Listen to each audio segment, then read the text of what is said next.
Daniel, chapitre 8. La 3e année du règne du roi Beltchatsar, moi, Daniel, j'eus une vision, outre celle que j'avais eue précédemment. Lorsque j'eus cette vision, il me sembla que j'étais à Suse, la capitale, dans la province d'Élam. Et pendant ma vision, je me trouvais près du fleuve d'Ulaï. Je levai les yeux, je regardai, et voici, un bélier se tenait devant le fleuve, et il avait des cornes. Ces cornes étaient hautes, mais l'une était plus haute que l'autre, et elle s'éleva la dernière. Je vis le bélier qui frappait de ses cornes à l'Occident, au septentrion et au Midi. Aucun animal ne pouvait lui résister, et il n'y avait personne pour délivrer ses victimes.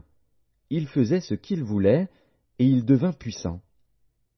Comme je regardais attentivement, voici, un bouc venait de l'Occident, et parcourait toute la terre à sa surface, sans la toucher.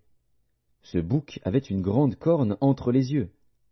Il arriva jusqu'au bélier qui avait des cornes, et que j'avais vu se tenant devant le fleuve, et il courut sur lui dans toute sa fureur.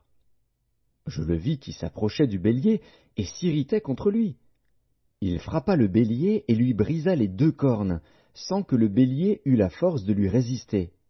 Il le jeta par terre et le foula, et il n'y eut personne pour délivrer le bélier. Le bouc devint très puissant, mais lorsqu'il fut puissant, sa grande corne se brisa. 4 grandes cornes s'élevèrent pour la remplacer aux 4 vents des cieux. De l'une d'elles sortit une petite corne, qui s'agrandit beaucoup vers le Midi, vers l'Orient et vers le plus beau des pays.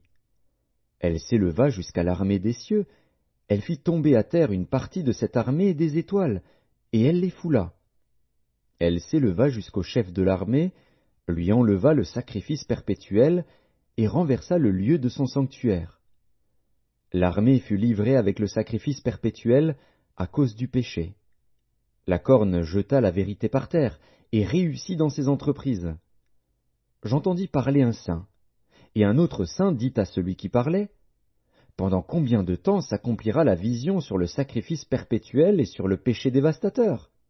Jusque à quand le sanctuaire et l'armée seront-ils foulés? » Et il me dit, 2300 soirs et matins, puis le sanctuaire sera purifié. Tandis que moi, Daniel, j'avais cette vision et que je cherchais à la comprendre, voici, quelqu'un qui avait l'apparence d'un homme se tenait devant moi. Et j'entendis la voix d'un homme au milieu de l'Ulaï. Il cria et dit, « Gabriel, explique-lui la vision. » Il vint alors près du lieu où j'étais. Et à son approche, je fus effrayé, et je tombai sur ma face. Il me dit, « Sois attentif, fils de l'homme, car la vision concerne un temps qui sera la fin. » Comme il me parlait, je restais frappé d'étourdissement, la face contre terre. Il me toucha, et me fit tenir debout à la place où je me trouvais.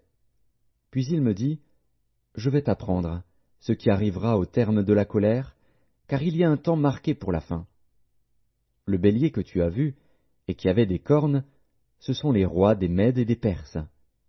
Le bouc, c'est le roi de Javan, la grande corne entre ses yeux, c'est le premier roi.